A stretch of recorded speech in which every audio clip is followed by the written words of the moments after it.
some of the ways that I felt I was able to help myself stop worrying and just be on top of taking care of myself were having a huge water bottle, whether it's, you know, like a big mason jar, or I even kept the hospital water bottle for a while, and I would just make sure that I had it filled up constantly, and I would write down, okay, this is how many ounces I need to have, just making sure that I had that done, because water is huge. It's so huge when you're breastfeeding. So I would do that, and then just prepping.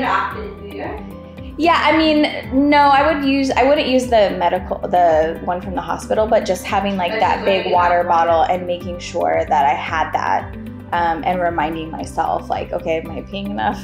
Actually, I would kind of make sure like, is my pee clear? If it's not, then I need to drink more water. So that was one of the things, like maybe TMI, but that I would do to make sure that I had enough water. I did forget sometimes my vitamins, but just kind of making sure that you're doing it on a routine, like waking up and saying, okay, like right before I have my breakfast, I'm gonna have my vitamins so that you're not, you know, getting sick.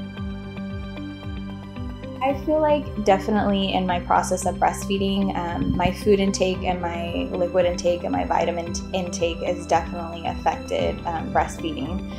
If you're not taking care of yourself, if you're not drinking enough liquids and taking your vitamins and all that stuff, it can affect how much breast milk you're getting.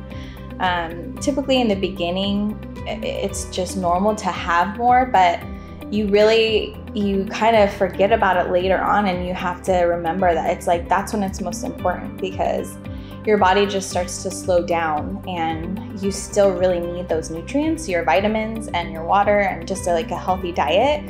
So making sure that that's all balanced, and asking for help, because I know that's hard sometimes to ask for help, but just making sure that, like, you know, if you need to ask somebody, can you watch the kids, or can you do this for me, like prepare this meal, so that you have it pre-made, because it's hard when things are happening at once to do those things. For me, the vitamins that have always been important, my whole life I've actually struggled with iron deficiency. So with my kids, I've always had to take an iron supplement, and this pregnancy especially, I've been really iron deficient. So I've had to take an additional supplement on top of my prenatal. So iron and B12 have definitely been huge for me to get, because I'm not a meat eater, so that has affected me as well. So just getting that, because iron also affects, you know, it's affecting your oxygen and how much oxygen you're getting. It affects like how tired I am. So I've noticed a difference once I've started taking that. And that's extremely hard when you're breastfeeding and stuff too, when you're extra tired. So you need to make sure that you have those levels up, because it's going to be really helpful to you.